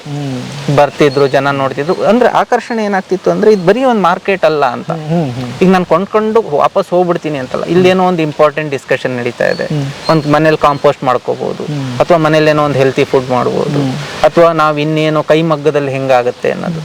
ಈ ರೀತಿ ಡಿಸ್ಕಷನ್ಗಳಾಗಿ, ವರ್ಕ್ಶಾಪ್ಗಳಾಗಿ ಅವರೇ ಬಂದು ಕೆಲವೊಂದೆಲ್ಲ ಮಾಡಕ್ ಶುರು ಆದ್ಮೇಲೆ ಜನಕ್ಕೆ ಒಂದು ಅದ್ರ ಬಗ್ಗೆ ಒಂದು ಇಷ್ಟವಾಗ್ತಾ ಹೋಯ್ತು. ಈಗಲೂ ನಮ್ಗೆ 10 ವರ್ಷದಲ್ಲಿ ಮೆಜಾರಿಟಿ ನಮ್ಗೆ ರಿಪೀಟೆಡ್ ಆಗಿ ಬರೋರೆ ಬರ್ತಾರೆ, ಮಕ್ಕಳ ಜೊತೆ ಬರ್ತಾರೆ. ಇದೊಂದು ಚೆನ್ನಾಗಿರೋ ಎನ್ವಿರಾನ್ಮೆಂಟ್ ಇದೆ, ಬರ್ತಾರೆ, ತರಕಾರಿ ತಗೋತಾರೆ, ಬೇರೆ ಬೇರೆ ಸಾಮಾನುಗಳು ತಗೋತಾರೆ, ಊಟ ಮಾಡ್ತಾರೆ, ತಿಂಡಿ ತಿಂತಾರೆ, ಒಂದು ಜ್ಯೂಸ್ ಕುಡಿತಾರೆ, ಕಾರ್ಯಕ್ರಮಗಳನ್ನು ನೋಡ್ತಾರೆ. ಅಂದರೆ ನಾನು ಇಂಥ ಬೆಂಗಳೂರಲ್ಲಿ ಒಂದು 100 ಮಾಲ್ಗಳಿರೋದು ಇರುವ ಕಡೆ ಈ ಥರ ಜಾಗಕ್ಕೂ ಜನ ಬರ್ತಾರೆ. ಓಕೆ. ಈಗ ನಾನೊಬ್ಬರು ತಂಗಿ ಮಾತಾಡ್ತಾ ಇದ್ರು, ನಾವು ಮೊದಲು ಆ್ಯಕ್ಚುಲಿ ಬಂದಿದ್ದು ನಮ್ಮ ವ್ಯಾಪಾರ ಆಗಲಿ ಅಂತಾನೆ. ಬಟ್ ಇತ್ತಿತ್ತಲಾಗಿ ನಮಗೇನು ಅನ್ನಿಸ್ತಾ ಇದೆ, ಒಂದು ಪ್ರಪಂಚ ಅರ್ಥ ಆಗಕ್ಕೆ ಶುರುವಾಯಿತು. ನಾವು ನಮ್ಮ ಮನೇಲಿ ವಾತಾವರಣ ಚೇಂಜ್ ಆಗಿದೆ, ನಮ್ಮ ಮಾತಾಡೋದು ಚೇಂಜ್ ಆಗಿದೆ, ಜನಗಳ ಹತ್ರ ಹೇಗೆ ಮಾತಾಡ್ಬೇಕು ಅಂತ ಕಲ್ತಿದ್ದೀವಿ. ಇದನ್ನೆಲ್ಲ ರಾಗಿ ಕಣ ನಮ್ಗೆ ಕಲಿಸಿದೆ. ಏನಿಲ್ಲ ಸರ್. ಎಲ್ಲಿಂದ ಬಂದ್ರಿ? ನಾವು ಬಿಜಾಪುರ. ನೋಡ್ರಿ, ನಿಮ್ಮ ಬಿಜಾಪುರದವ್ರು ಅದರಲ್ಲಿ ಅದಕ್ಕೆ ಬರ್ತಾ ಇದ್ದೀವಿ ಸರ್. ಪುಣ್ಯ ಮಾಡಿರಪ್ಪ. ನೀವು ಎಲ್ಲಿದ್ದೀರಿ? ಯಾವ ಏರಿಯಾ? ನಾನು electronic city sir. Electronic city ಇಲ್ಲೇ ಹತ್ರ ಆಗುತ್ತೆ ಅದು.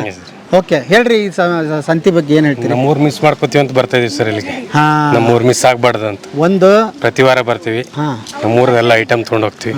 ಆಮೇಲೆ ಎಲ್ಲ ಒರಿಜಿನಲ್ ಇರುತ್ತೆ, ಆರ್ಗ್ಯಾನಿಕ್.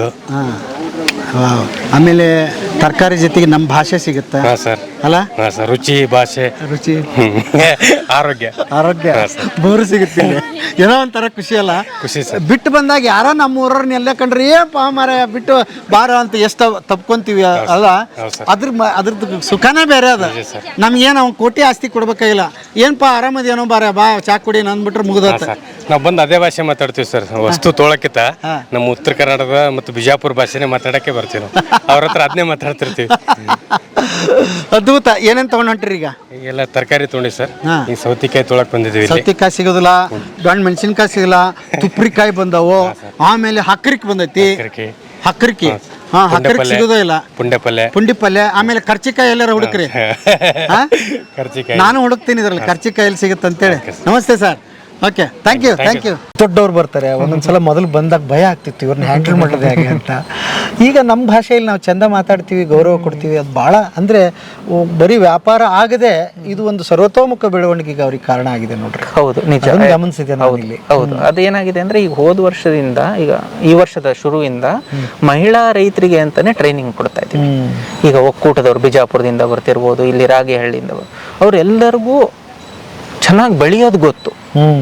ಅವ್ರಿಗೆ ಬೆಳೆಯೋದ್ರ ಬಗ್ಗೆ ನಾವು ಅವ್ರ ಹತ್ರ ಕಲಿಬೇಕು ಹೊರತು ನಾವು ಅವ್ರಿಗೆ ಹೇಳ್ಕೊಡೋದೇನಿಲ್ಲ. ಆದ್ರೆ ಅವ್ರಿಗೆ ಬೇಕಾಗಿರೋದು ಇಲ್ಲಿ ಹೊರಗೆ ಬಂದಾಗ ಯಾವ ರೀತಿ ಮಾತಾಡ್ಬೇಕು, ನಾನು ಯಾವ ರೀತಿ ದುಡ್ಡು ಇಡಬೇಕು, ಇದನ್ನ ಯಾರ ಕ್ವಶನ್ ಮಾಡಿದಾಗ ನಾನು ಹೆಂಗ್ ಆನ್ಸರ್ ಮಾಡ್ಬೇಕು, ಅಥವಾ ನಾ ಯಾವ ರೀತಿ ಬ್ಯಾಂಕ್ ಲೋನ್ ತಗೋಬಹುದು, ನಾನು ಯಾವ ರೀತಿ ನಂಗೆ ಬೇರೆ ಬೇರೆ ನಾನು ಯಾವ್ದೋ KVK ಹೋಗಿ ನಾನು ಟ್ರೈನಿಂಗ್ ತಗೋಬಹುದು, ಏನ್ ನಡೆಯುತ್ತೆ. ಈ ರೀತಿ ಪ್ರತಿ ತಿಂಗಳು ಒಂದೊಂದು ಕಾರ್ಯಕ್ರಮ ಮಾಡ್ತೀವಿ. ಅದರ್ ದೆನ್ ಸಂತೆ. ಯಾರು ಈ ತರ, ಯಾಕಂದ್ರೆ UN ಏನ್ ಮಾಡ್ತು ಅಂದ್ರೆ 2026 ವುಮನ್ ಫಾರ್ಮರ್ಸ್ ಇಯರ್ ಅಂತ ಡಿಕ್ಲೇರ್ ಮಾಡಿದೆ. ನಾವು ಅದಕ್ಕೆ ಮುಂಚೆನೆ ನಾವು ಶುರು ಮಾಡಿದ್ವಿ ಇದು. ಅದು ಶ್ಯಾಮ್ಲಾ ಮೇಡಮ್ ಅಂತ ನಾವು ಒಂದು ಹೆಸರು ಹೇಳ್ಬಿಡ್ತೀನಿ, ಯಾಕಂದ್ರೆ ಶ್ಯಾಮ್ಲಾ, ಸನತ್ ಸರ್ ನಮ್ಮನ್ನೆಲ್ಲ 2-3 ದಿನ ಆಯ್ತು ಅವ್ರು ತೀರ್ಕೊಂಡು ಹೋದ್ರು. ಅದು ಬಿಟ್ಟು ಅರುಣ್, ಗಾಯತ್ರಿ, ಚೊಕ್ಕಲಿಂಗಂ, ಈ ರೀತಿ ನಮ್ಮೊಂದು ಕೋರ್ ಟೀಮ್ ಇದೆ. ಇಂದ್ರ, ಈ ಕೋರ್ ಟೀಮ್ನವ್ರು ಕುತ್ಕೊಂಡು ಡಿಸೈಡ್ ಮಾಡ್ತೀವಿ, ಡಿಸ್ಕಸ್ ಮಾಡ್ತೀವಿ, ಜಗಳ ಆಡ್ತೀವಿ, ಏನ್ ಮಾಡ್ಬೇಕು. ಯಾರು ನಮ್ಮನೆ ವಿಷಯಕ್ಕೆ ಜಗಳ ಆಡಲ್ಲ, ಬಂದು ಇದ್ರ ವಿಷಯಕ್ಕೆ ಜಗಳ ಆಡ್ತೀವಿ. ಯಾರಿಗೂ ಆ ಜಗಳ ಆಡಿದ ಬಗ್ಗೆ ಈಗೋ ಇಲ್ಲ. ಕೊನೆಗೊಂದು ಡಿಸೈಡ್ ಮಾಡ್ತೀವಿ. ಡಿಸೈಡ್ ಮಾಡಿದ್ಮೇಲೆ ಎಲ್ಲರೂ ಅದ್ರ ಬಗ್ಗೆ ಕೆಲಸ ಮಾಡ್ತೀವಿ. ಈಗ 5 ತಿಂಗಳಾಯ್ತು. ನೀವೇನು ಹೇಳಿದ್ರಲ್ಲ, ಅವ್ರಿಗೆ ಆ ರೀತಿ ಟ್ರೈನಿಂಗ್ಗಳೆಲ್ಲ ಕೊಡ್ತಾ ಹೋಗ್ತಿದ್ವಿ, ಸೊ ದಟ್ ಅವರ ಸರ್ವತೋಮುಖ ಅಭಿವೃದ್ಧಿ ಆಗಬೇಕು. ಯಾವಾಗ ಕೊಡ್ತೀರಿ ಅವ್ರಿಗೆ ಟ್ರೈನಿಂಗ್? ಈಗ ವ್ಯಾಪಾರದಲ್ಲಿ ಮುಳುಗಿರ್ತಾರೆ, ಅವ್ರ ತಿಂಗಳಿಗೆ ಒಂದಿನ ಶನಿವಾರ ಬೆಳಗ್ಗೆ ಬರ್ತಾರೆ. ಹೌದಾ? ಅವ್ರಿಗೆ ಶನಿವಾರ ಬೆಳಗ್ಗೆ ಬರ್ತಾರೆ. ಶನಿವಾರ ಅವ್ರಿಗೆ ಅಲ್ಲಿಂದ ಇಲ್ಲಿಗೆ ಬರೋ ಬಸ್ ಚಾರ್ಜು, ಅವ್ರು ಒಂದಿನ ಅಲ್ಲಿ ಬಿಟ್ಟು ಒಂದಿನ ಅಲ್ಲಿ ಕೆಲಸ ಬಿಟ್ಟು ಬಂದಿದ್ದಕ್ಕೆ ಅವ್ರಿಗೆ ಒಂದಿನ ಅವ್ರಿಗೆ ಆ ಒಂದು ರೆಮ್ಯುನರೇಷನ್ನು, ಇಲ್ಲಿ ಊಟ ವಸತಿ ಇಷ್ಟು ಕೊಡ್ತೀವಿ. ಓಕೆ, ಕೊಟ್ಟು ಅವರಿಗೆ ಟ್ರೈನಿಂಗ್ ಕೊಡ್ತೀವಿ. ಓಹೋ ಈಗ ಇದನ್ನ ತುಂಬಾ ಡಿಮ್ಯಾಂಡ್ ಇರೋದ್ರಿಂದ ಈ ಪ್ರಶ್ನೆ, ಇದನ್ನ ಶನಿವಾರ ಯಾಕೆ ಮಾಡಬಾರ್ದು? ಆ ಥರದ್ದು ಏನಾದರೂ ಯೋಜನೆಗಳು ಇತ್ತೆ? ಇದು ಸ್ಕೂಲ್ ಕ್ಯಾಂಪಸ್, ನಮ್ಮ ಮೇನ್ ರಿಸ್ಟ್ರಿಕ್ಷನ್ ಇರೋದು ಇದು ಸ್ಕೂಲ್ ಕ್ಯಾಂಪಸ್. ನಮಗೆ ಇದು ಭಾನುವಾರ ಮಾತ್ರ ಅವೈಲಬಲ್. ಈಗ ನೀವು ಈ ಕಡೆ ಏನು ದಾಸರಳ್ಳಿ ಕಡೆ ಓಕೆ ಶನಿವಾರ ಒಂದು ಮಾಡ್ತೀನಿ, ನನ್ನ ಹತ್ರ ಒಂದು ಗುಂಪಿದೆ ನಾವು ಅಂದ್ರೆ ಶನಿವಾರ ಇವರೆಲ್ಲರನ್ನೂ ಬೇಕಾದ್ರೆ ಅಲ್ಲಿ ಕಳ್ಸಕ್ ರೆಡಿ. ಓಕೆ, ಇದೇ ಗುಂಪನ್ನ ಇನ್ನೊಂದು ಬೇಕಾದ್ರೆ ಇನ್ನೂ ನಮ್ಮ ಹತ್ರ ಇನ್ನೂ ದೊಡ್ಡ ಡೇಟಾ ಬೇಸ್ ಇದೆ. ಓಕೆ, ಅವ್ರನ್ನ ಹಾಕ್ತೀರಿ, ಅವ್ರನ್ನ ಅಲ್ಲಿ ಕಳಿಸ್ತೀವಿ. ಓಕೆ. ಅಥವಾ ಯಾರಾದ್ರೂ ಈಗ ಒಂದು ಅಪಾರ್ಟ್ಮೆಂಟ್ನಲ್ಲಿ ಈಗ 2-3 ಸಾವಿರ ಮನೆ ಇರೋ ಅಪಾರ್ಟ್ಮೆಂಟ್ಗಳಿದೆ ಸರ್, ಅವ್ರು ಯಾರಾದ್ರೂ ಇದ್ರ ಮೂಲಕ ಬಯಸ್ತಾ ಇದ್ರೆ ಅಂತ ಅವ್ರು ಏನಾದ್ರು ನಿಮ್ಮನ್ನ ಕಾಂಟ್ಯಾಕ್ಟ್ ಮಾಡಿದ್ರೆ ಈ ಗುಂಪು ಕಳಿಸ್ತೀವಿ. ನಮ್ಗೆ ಇದು ಯಾವ್ದು ನಾವು ಹಿಡಿದಿಟ್ಕೊಂಡಿರೋ ಗುಂಪಲ್ಲ, ಇದು ನಮ್ಮ ಆಸ್ತಿ ಇದು ಅಂತ ಹಿಡಿದಿಟ್ಕೊಂಡಿರೋದಲ್ಲ. ಓಕೆ, ಈಗ ನಾವು ಅಷ್ಟೇ ಅಲ್ಲ, ಅವರೇ ಬಂದು ಅವ್ರ ನಂಬರ್ ಕೇಳ್ಬೋದು, ಕರ್ಕೊಂಡು ಹೋಗ್ಬೋದು. ಅದಕ್ಕೆ ಯಾವ್ದು ರಿಸ್ಟ್ರಿಕ್ಷನ್ಸ್ ಇಲ್ಲ. ಓಕೆ. ಬಟ್ ಇಲ್ಲಿ ವ್ಯಾಪಾರ ಯಾವಾಗ್ಲೂ ಹೆಂಗ್ ನಡೆಯುತ್ತೆ ಅಂದ್ರೆ ಒಂದು ಗುಂಪಲ್ಲೇ ನಡೆಯುತ್ತೆ ಸರ್. ಯಾರೋ ಒಬ್ರು ಹೋದ್ರೆ ಅನುಮಾನದಿಂದ ನೋಡಕ್ ಶುರು ಮಾಡ್ತಾರೆ. ಆಮೇಲೆ ಒಂದು ಆರ್ಗನೈಸೇಷನ್ ಹೋದಾಗ ಒಂದು ಬೆಲೆ ಬೇರೆ ಇರ್ತದೆ ಅವ್ರಿಗೆ. ಇನ್ನೊಂದು ಅಥೆಂಟಿಸಿಟಿ. ಈಗ ನಾವು ಹೋಗಿ ವಿಸಿಟ್ ಮಾಡೋದ್ರಿಂದ ಇದೆಲ್ಲ ಜೆನ್ಯೂನ್ ಅಂತ ಹೇಳ್ತೀವಿ ನಾವು. ನಾವು ಹಂಗಾಗಿ ಅಪ್ರೂವ್ ಮಾಡೋದಕ್ಕೆ ನಾವು ತಿಂಗ್ಳುಗಟ್ಲೆ ತಗೋತೀವಿ. ಈಗ ನಾನು ಇಮ್ಮಿಡಿಯೇಟ್ ಈಗ ಒಬ್ರು ಬಂದು ನನಗೆ ಇವತ್ತು ಕೇಳಿದ್ರು ಅಂತಂದ್ರೆ ನಾನು ನಾಳೆ ನನಗೆ ಹೋಗಕ್ಕಾಗಲ್ಲ, ನನಗೆ ನನ್ನ ಕೆಲಸ ಇರುತ್ತೆ. ನಾವೊಂದು ಶನಿವಾರ ಟೈಮ್ ಮಾಡಿಕೊಂಡು ಹೋಗಿ ವಿಸಿಟ್ ಮಾಡಿ ಅವ್ರದ್ದೆಲ್ಲ ಫೀಡ್ಬ್ಯಾಕ್ ತಗೊಂಡು ನಾವು 1-2 ತಿಂಗಳು ತಗೋತೀವಿ ಅಪ್ರೂವ್ ಮಾಡೋದಕ್ಕೆ. ಬಟ್ ಅಪ್ರೂವ್ ಮಾಡಿದ್ಮೇಲೆ ಇಲ್ಲಿ ಕೆಲವೊಂದು ಬೇರೆ ಸಂತೆಗಳು ನಡೆಯುತ್ತೆ. ಅಲ್ಲಿ ಏನು ಹೇಳ್ತಾರೆ ಅಂದ್ರೆ ರಾಗಿ ಕಣದಲ್ಲಿ ಅಪ್ರೂವ್ ಆಗಿದ್ರೆ okay, we can also approve. Example ಅವರು JKVK ಹೋಗ್ಬೋದು ಅಥವಾ ರಾಜರಾಜೇಶ್ವರಿ ನಗರದಲ್ಲಿ ನಡೀತಾ ಇದೆ ಅಲ್ಲಿಗೆ ಹೋಗ್ಬೋದು. ಹಂಗೆ ಹೋದವ್ರು ಕೂಡ ಇಲ್ಲಿದ್ದಾರೆ. ಅಲ್ಲಿ ಹಂಗೆ ಹೋದವರು ಇದ್ದಾರೆ, ಅಲ್ಲಿಂದ ಬಂದವರು ಇದ್ದಾರೆ. ಎಲ್ಲಿ ಅನುಕೂಲ ಹೆಚ್ಚು ನೋಡ್ತಾರೆ, ಯಾಕಂದ್ರೆ ರಾಜರಾಜೇಶ್ವರಿ ನಗರ ಶನಿವಾರ ನಡೆಯುತ್ತೆ ರೈತರ ಸಂತೆ. ಅವ್ರು ಶುರುವಲ್ಲಿ ನಮ್ಗೆ ಕೇಳಿದ್ರು, ನಾವು ಅವ್ರಿಗೆಲ್ಲ ಟ್ರೈನ್ ಮಾಡಿದ್ವಿ. ಯಾಕಂದ್ರೆ ಅವ್ರದ್ದು ಆಲ್ರೆಡಿ ಡೇಟಾ ಬೇಸ್ ಇದೆ. ಅವ್ರದ್ದು ಆಲ್ ಓವರ್ ಕರ್ನಾಟಕ ರೈತರ ಡೇಟಾ ಬೇಸ್ ಇದೆ. ಅವ್ರದ್ದೆಲ್ಲ ಅವ್ರು ಅದ್ ಮಾಡಿ, ಬಟ್ ಅವ್ರು ನಡೆಸೋದಕ್ಕೆ ಬೇಕಾಗಿತ್ತು ಸಹಾಯ. ಆ ಬ್ಯಾಕ್ಗ್ರೌಂಡ್ ಇನ್ಫಾರ್ಮೇಶನ್ ಹೇಗೆ ನಡೆಸಬೇಕು, ಸೋಷಿಯಲ್ ಮೀಡಿಯಾ ಹೇಗೆ ಹ್ಯಾಂಡಲ್ ಮಾಡಬೇಕು ಅದನ್ನೆಲ್ಲ ನಾವು ಹೇಳ್ಕೊಡ್ತೀವಿ. ಅದರಿಂದ ಒಂದು 5-6 ಜನ ರೈತರು ಇಲ್ಲಿ ಬರ್ತಾರೆ. ಓಕೆ, ಅದ್ಭುತ. ಇವ್ರಿಗೇನಾದರೂ ಚಾರ್ಜಸ್ ಏನಾದರೂ ಮಾಡ್ತೀರಿ ಸರ್? ಒಂದು ವೆರಿ ನಾಮಿನಲ್ ಚಾರ್ಜ್ ಮಾಡ್ತೀವಿ. ಒಂದು ಆಪರೇಷನಲ್ ಎಕ್ಸ್ಪೆನ್ಸಸ್ ಇದೆ. ನಾವು ಒಂದಿಷ್ಟು ಜನ ಹುಡುಗಿಯರು ಕೆಲ್ಸಕ್ಕೆ ತಗೊಂಡಿದ್ದೀವಿ. ಹಾಗಾಗಿ ವೆರಿ ನಾಮಿನಲ್ ಒಂದು, ಅಂದ್ರೆ it's not a fixed amount ಅಂತ, ಒಂದು ನಾಮಿನಲ್ ಅಮೌಂಟ್ ತಗೋತೀವಿ. ಇದು ಯಾವುದು ಅವ್ರಿಗೆ ಲೆಕ್ಕ ತೋರಿಸ್ತೀವಿ, ನಿಮ್ಗೆ ಇಷ್ಟು ಬಂದಿದೆ, ಇವ್ರಿಗೆ ಇಷ್ಟು ಕೊಡ್ತಾ ಇದೀವಿ, ಫೈನಲಿ ಇಷ್ಟು. ಈಗ ಒಂದು ಕಾರ್ಯಕ್ರಮ ನಡೀತು, ಆ ಕಾರ್ಯಕ್ರಮಕ್ಕೆ ಇಷ್ಟು ಖರ್ಚಾಯ್ತು. ಈಗ ಸೌಂಡ್ ಸಿಸ್ಟಮ್ ಒಂದು 5,000-7,000 ಸಾವಿರ ಖರ್ಚಾಗಿರುತ್ತೆ. ಅದು ಅಲ್ಲಿಂದ ಓಕೆ, 8 ವರ್ಷ ಏನಿದೆ ಅದು ಅಲ್ಲಿಂದ ತೆಗಿತೀರಿ ಸುವ್ಯವಸ್ಥಿತವಾಗಿ ನಡೆಯೋದಕ್ಕೆ. ಈಗ ನಾವು ಯಾವ್ದು ಸಿಂಗಲ್ ಯೂಸ್ ಏನು ಬಳಸಲ್ಲ. ತಟ್ಟೆ ಲೋಟ ಏನೇ ಇದ್ರು ತಟ್ಟೆ ಕೊಂಡ್ಕೋತೀವಿ. ಟೇಬಲ್ ಕೆಲವು ಸತಿ ಟೇಬಲ್ ತಗೋತೀವಿ. ಆ ದುಡ್ಡು ಇತ್ತು ಅಂದ್ರೆ ತಗೋತೀವಿ. ಇಷ್ಟು ವರ್ಷ ಆ ತಟ್ಟೆ ಲೋಟಗಳೆಲ್ಲ ನಾವು ದುಡ್ಡು ಹಾಕಿ ತಗೊಂಡಿದ್ದು. ಈಗ ಒಂದು 5-6 ತಿಂಗಳಿಂದ ಸೆಲ್ಫ್ ಸಸ್ಟೈನ್ ಆಗಿ ನಡೀತಿದೆ. ಇನ್ನು ಮುಂದೆ ಅದ್ರದ್ದು ದುಡ್ಡು ಅದರಲ್ಲಿ ಖರ್ಚಾಗುತ್ತೆ. ಸಮಯ ಎಲ್ಲದಕ್ಕಿಂತ ಭಾಳ ಇಂಪಾರ್ಟೆಂಟು. ನಿಮ್ಮ ಇಡೀ ಸದಸ್ಯರು ಪ್ರತಿ ಭಾನುವಾರ ಯಾವಾಗಲೂ ಪರ್ಸ್ನಲ್ ಟೈಮ್ಗೆ ಯೂಸ್ ಮಾಡ್ತಾರೆ ಭಾನುವಾರಗಳನ್ನ. ನೀವು ಇಲ್ಲಿ ಕಳೀತಾ ಇದ್ದೀರಿ, ಹೇಗೆ ಸಾಧ್ಯ ಸರ್? 9 ವರ್ಷದಿಂದ ಅದು ಹಂಗಾಗಿ ನಾನೊಂದು ಅದಕ್ಕೆ ಹೇಳ್ತೀನಿ, ನಾವೆಲ್ಲ ಒಂದು ಲೈಕ್ ಮೈಂಡೆಡ್ ಪೀಪಲ್ ಅಂತ ಇದ್ದೀವಿ. ಆದರೆ ಏನು ವಿಚಿತ್ರ ಅಂದ್ರೆ ಪ್ರತಿಯೊಬ್ಬರದು ಯೋಚನಾ ಲಹರಿ ಬೇರೆ ಬೇರೆ ಇದೆ. ಅದಕ್ಕೆ ನಾ ಯಾವಾಗಲೂ ತಮಾಷೆಗೆ ಹೇಳ್ತಾ ಇರ್ತೀನಿ ನಮ್ಮ ಗ್ರೂಪ್ ಸಿಕ್ಕಾಗ, we are like minded people who think differently ಅಂತ. ಓಕೆ, ಬೇರೆ ಬೇರೆ ಏಜ್ನವ್ರು ಇದ್ದಾರೆ, ಬೇರೆ ಬೇರೆ ಡೊಮೈನ್ ಇಂದ, ಬೇರೆ ಬೇರೆ ಬ್ಯಾಕ್ ಗ್ರೌಂಡ್ ಇಂದ ಇದ್ದಾರೆ. ಬಟ್ ಫೈನಲಿ ನಾವೆಲ್ಲರೂ ಇಲ್ಲಿ ಬರ್ತೀವಿ, ವಾರಕ್ಕೊಂದ್ಸತಿ ಮೀಟಿಂಗ್ ಮಾಡ್ತೀವಿ. ನಮ್ ಭಾನುವಾರ ಒಂದೇ ಅಲ್ಲ, ಇಡೀ ವಾರ ನಮ್ದು ಕೆಲಸ ನಡೀತಾ ಇರುತ್ತೆ. ಇವ್ರು ಯಾರೋ ಫೋನ್ ಮಾಡ್ತಾರೆ, ಅವ್ರು ಯಾರೋ ಇದು ಮಾಡ್ತಾರೆ, ಇನ್ನೇನೋ ಇಶ್ಯೂ ಇರುತ್ತೆ. ಹಾಗಾಗಿ ಮನೇಲಿ ಸಪೋರ್ಟ್ ಸಿಗ್ತಾ ಇದೆ, ಮಾಡ್ತಾ ಇದೆ. ಓಕೆ, ಭಾಳ ಒಳ್ಳೆಯದು. ಆಮೇಲೆ ಇನ್ನೊಂದು ಸರ್, ತುಂಬ ಜನಕ್ಕೆ ನೋಡ್ತಾ ಇರೋರು ಎಲ್ಲ ಎಜುಕೇಟೆಡ್ ಆಗಿರ್ತಾರೆ ಅಂತ ಹೇಳೋಕ್ಕಾಗೋದಿಲ್ಲ. ಇಮೇಲ್ ಕೂಡ ಅವ್ರಿಗೆ ಮೇಲಲ್ಲಿ ಏನೋ ನಿಮ್ಗೆ ಅಪ್ಲಿಕೇಶನ್ ಹಾಕಕ್ಕೆ ಬರಲಾರ್ದವ್ರು ಇದ್ದಾರೆ. ಅವ್ರು ಹ್ಯಾಕ್ ಕಾಂಟ್ಯಾಕ್ಟ್ ಮಾಡ್ಬೇಕು ನಿಮ್ಗೆ? ಅವರು ಒಂದು ನಮ್ಮದು ನಂಬರ್ ಇದೆ ರಾಗಿಕಣದ್ದು. ರಾಗಿಕಣ ನಂಬರಿಗೆ ಫೋನ್ ಮಾಡಿದರೆ ನಾವು ವಿವರಗಳೆಲ್ಲ ನಾವೇ ಫಿಲ್ ಮಾಡ್ಕೋತೀವಿ. ಹೌದಾ? ಫೋನ್ ಫೋನ್ ಮಾಡಷ್ಟು ಅದನ್ನು ಮಾಡ್ತಾರೆ. ಸೊ ಇದರಿಂದ ಹಂಗಾರೆ ನಿಮ್ಮ ಮನೆಗೆ ಪ್ರತಿ ದಿವಸ ಇವಾಗ ಸಾವಯವ ತರಕಾರಿಗಳು, ಸಾವಯವ ಎಲ್ಲ ಸಿಗ್ತಾ ಇದೆ ನಿಮಗೆ? ಅದು ಹೌದು, ಅಷ್ಟೇ. ಅಂದ್ರೆ ಅದೇ ಮತ್ತೆ ಇನ್ನೊಂದು ಏನ್ ಮಾಡಿದೀವಿ ಅಂತಂದ್ರೆ, ಅದೊಂದು ಯಾರು ಸ್ಯಾಂಪಲ್ಗೆ ಅಂತ ಇಲ್ಲಿ ಕೊಡಕ್ ಬರ್ತಾರೆ, ಯಾವ್ದು ಸ್ಯಾಂಪಲ್ ಇಲ್ಲಿ ಯಾವ ಕೋರ್ ಮೆಂಬರು ಫ್ರೀ ಆಗಿ ಇಸ್ಕೊಳ್ಳಲ್ಲ. ಅವ್ರು ಯಾರೇ ಎಷ್ಟೇ ಫೋರ್ಸ್ ಮಾಡಿದ್ರು ಅದಕ್ಕೆ ನಾವು ದುಡ್ಡು ಕೊಟ್ಟೆ ಸ್ಯಾಂಪಲ್ ತಗೊಳ್ಳೋದು. ಅವ್ರು ಯಾವ್ದೇ ಇಲ್ಲ ಇದು ಸ್ಯಾಂಪಲ್ ಅಂತ ಹೇಳಿದ್ರು, ಅದು ನಮಗೆ ಡೇ 1 ಇಂದ ನಮ್ಮಲ್ಲಿ ಒಂದು ಬೆಳೆದು ಬಂದಿರೋ ಸಂಪ್ರದಾಯ. ಯಾವುದು ಕೋರ್ ಮೆಂಬರ್ಸು ಯಾವುದೇ ರೀತಿಯ ಬೆನಿಫಿಟ್ಸ್ ತಗೋಬಾರ್ದು ಇಲ್ಲಿ ಇಲ್ಲಿ ಅವ್ರು ಬಂದು ಶ್ರಮ ಅಷ್ಟೇ. ಯಾಕಂದ್ರೆ ಈಗ ನಾನು ಬೇರೆ ಎಲ್ಲೋ ದುಡಿತಾ ಇದ್ದೀನಿ, ನನಗೆ ಇದಿದೆ ಒಂದೇನೋ ಒಂದು ಮಾಡಬಹುದು, ನಾನು ಇಲ್ಲಿ ಬಂದು ಮಾಡ್ತೀನಿ. ಭಾಳ ಖುಷಿ ಆಯಿತು. ನಾನು ಅಕ್ಕ ತಂಗಿಯವ್ರನ್ನ ಮಾತಾಡಿಸ್ತಾ ಇದ್ದೆ, ಪಾಪ ಎಷ್ಟು ಖುಷಿ ಇದೆ ಅವ್ರು ಇದರಲ್ಲಿ ಅಂತಂದು. ನಮ್ಮ ಮನೆ ಹೆಣ್ಮಕ್ಳಂದ್ರೆ ಎಲ್ಲೋ ಒಂದು ಕಡೆ ಸೀಮಿತ ಆಗ್ಬಿಟ್ಟಿದ್ವಿ.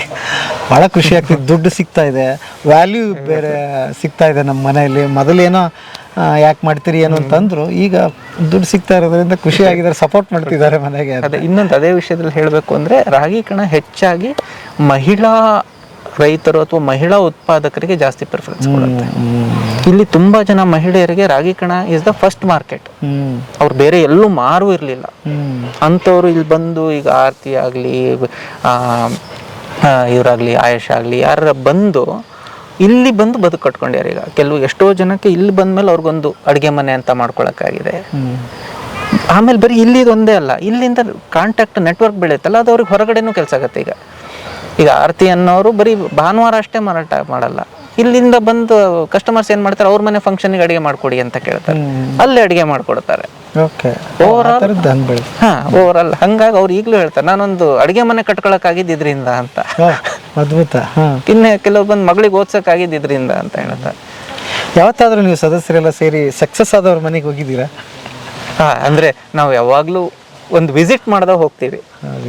ವಿಸಿಟ್ ಮಾಡಿದಾಗ ಆಮೇಲೆ ಏನಾಗುತ್ತೆ ಅಂದ್ರೆ ಫಸ್ಟ್ ಸ್ವಲ್ಪ ಹೆಸಿಟೇಷನ್ ಇರುತ್ತೆ, ಏನೋ ಅಂದ್ರೆ ಈಗ ಒಂಥರ ಏನೋ ಇನ್ಸ್ಪೆಕ್ಷನಿಗೆ ಬಂದ್ಯಾರೇನೋ ಅಂತ. ಅಂದ್ರೆ ಬಟ್ ಬರ್ತಾ ಬರ್ತಾ ಬರ್ತಾ ಎಲ್ಲರೂ ಇಲ್ಲೊಂದು ನಾವೊಂದು ಫ್ಯಾಮಿಲಿ ತರನೇ ಇರ್ತೀವಿ. ಇಲ್ಲಿ ಆರ್ಗ್ಯುಮೆಂಟ್ ಆಗತ್ತೆ, ನಾವು ಜಗಳ ಆಡ್ತೀವಿ ಎಲ್ಲ, ಅಂದ್ರೆ ಈವನ್ ಬಂದವ್ರ ಜೊತೆ, ಬಟ್ ಫೈನಲಿ ಇಟ್ಸ್ ಒಂದು ಫ್ಯಾಮಿಲಿ. ಈಗ ನಾವೊಂದು ಆ್ಯನಿವರ್ಸರಿ ಅಥವಾ ಒಂದು ದೊಡ್ಡ ಸಂತೆ ಮಾಡ್ತೀವಿ ಅಂದ್ರೆ ನಮಗೊಂದು 6-7 ಜನ ಬರ್ತಾರೆ. 2 ದಿನದಿಂದ ಪ್ರಿಪ್ರೇಷನ್ ನಡೆಯುತ್ತೆ. ಎಲ್ಲರೂ ಒಟ್ಟಾಗಿ ಬಂದು ಕುತ್ಕೊಂಡು ಹಗಲು ರಾತ್ರಿ ಕೆಲಸ ಮಾಡಿ, ಡೆಕೋರೇಷನ್ ಮಾಡಿ ಎಲ್ಲ ಮಾಡ್ತೀವಿ. ಫೈನಲಿ ಅದೊಂದು ಬರೀ ಮಾರಾಟಗಾರರು ಅಥವಾ ಆರ್ಗನೈಸರ್ಸ್ ಅನ್ನೋದು ಉಳಿಯಲ್ಲ, ಅದ್ರ ಜೊತೆಗೆ ಬೈಯರ್ಸ್ ಕೂಡ ಸೇರ್ಕೋಬೇಕು ಅಂತ. ಅಂದ್ರೆ ನಮ್ದು ಶುರುವಾಗಿದ್ದು coming as a consumer, got as a activist ಅಥವಾ ಗ್ರಾಮ ಸೇವಕ್ ಅಂತ. ಗ್ರಾಹಕನಾಗಿ ಒಳಗೆ ಬಾ, ಗ್ರಾಮ ಸೇವಕನಾಗಿ ಹೊರಹೊಮ್ಮು ಅಂತ. ಅಂದ್ರೆ ನೀವು ಬರೀ ಬಂದು ಕೊಂಡ್ಕೊಂಡು ಹೋಗೋದಷ್ಟೇ ಅಲ್ಲ, ನೀವು ಆಸ್ ಅ ಹೋಲ್ ನೋಡಿ ಇದಕ್ಕೆ ಯಾಕೆ ಇದಕ್ಕೆ ಎಷ್ಟು ಕಷ್ಟಪಡ್ತಿದೆ, ನೀವು ಇವ್ರಿಗೆ ಬನ್ನಿ ಸಪೋರ್ಟ್ ಮಾಡಿ ಅನ್ನೋದು ಮೋಟೋ ರಾಗಿ ಕಣ. ಓಕೆ, ಎಷ್ಟು ಜನ ಗ್ರಾಹಕರದು ನಿಮ್ಮ ಇವತ್ತು ಏನಾದರೂ ಡಾಟಾ ಇದೆಯಾ? ಡೇಟಾ ಅಂತ ನಾವೊಂದು ಇಮೇಲ್ ಮಾಡ್ತೀವಿ, ಅದೊಂದು ಸ್ಮಾಲ್ ಗ್ರೂಪ್, ಒಂದು ವಾಟ್ಸಪ್ ಫಾರ್ವರ್ಡ್ ಮಾಡ್ತೀವಿ. ಬಂದವ್ರಿಗೆಲ್ಲ ಇಲ್ಲಿ ಇದು ಮಾಡ್ಕೊಳಕ್ಕೆ ಹೋಗ್ತೀವಿ. ಇನ್ಸ್ಟಾಗ್ರಾಮ್ ತುಂಬ ಚೆನ್ನಾಗಿ ಬೆಳೆದಿದೆ. ಇನ್ಸ್ಟಾಗ್ರಾಮ್ ಅದರಿಂದ ಜನ ಬರ್ತಾರೆ. ಅದು ಬಿಟ್ಟು ಇನ್ಸ್ಟಾಗ್ರಾಮ್ ನೋಡಿದೆ ಯಾರೋ ಹೇಳಿದ್ರು ಅಂತ ಬರೋರೇ ಜಾಸ್ತಿ ಜನ. ಸೊ ಇದು ಬೆಂಗಳೂರು ತುಂಬ ಈಗ ಸದ್ಯಕ್ಕೆ ಅವಶ್ಯಕತೆ ಇದೆ. ನನ್ನ ಕೇಳಿದ್ರೆ ಈಗ ಒಬ್ಬರು ಮೇಡಮ್ ಹೇಳ್ತಿದ್ರು, PhD ಮಾಡಿದವರು, 100 ಎಕರೆ ಹೊಲ ಇರೋರು ನಮ್ಮ ಹತ್ರ ಬಂದು ಅಕ್ಕಡಿ ಕಾಳು ತೊಗೊತಾರೆ ಇವತ್ತು ಅಂತ. ಅಂದರೆ 100 ಎಕರೆ ಇದೆ, ಕಬ್ಬು ಹಾಕ್ಬಿಟ್ಟಿದ್ದೀನಿ, ನನಗೆ ತಿನ್ನಕ್ಕೆ ಅಕ್ಕಡಿ ಕಾಳಿಲ್ಲ ಅಂತ. ಎಂಥ ದುರಂತ ಪರಿಸ್ಥಿತಿ ಇದು. ಹಾಗಾಗಿ ಹಳ್ಳಿಯಲ್ಲಿ ಕೂಡ ಇವತ್ತು ಅವಶ್ಯಕತೆ ಇದೆ. ಸೊ ಬೆಂಗಳೂರಿಗಂತೂ ತುಂಬ ಅವಶ್ಯಕತೆ ಇದೆ. ಒಂಚೂರು ಇದನ್ನು ಬೇರೆ ಕಡೆ ಎಕ್ಸ್ಚೇಂಜ್ ಮಾಡೋದಿದ್ರೆ, ನೀವು ಮಾಡೋದು ಕಷ್ಟ, ಬೇರೆಯವ್ರು ಮಾಡಿದ್ರೆ ಬೆಂಬಲ ಮಾಡ್ತೀರಿ ಅಂತ. ಡೆಫಿನೆಟ್ಲಿ.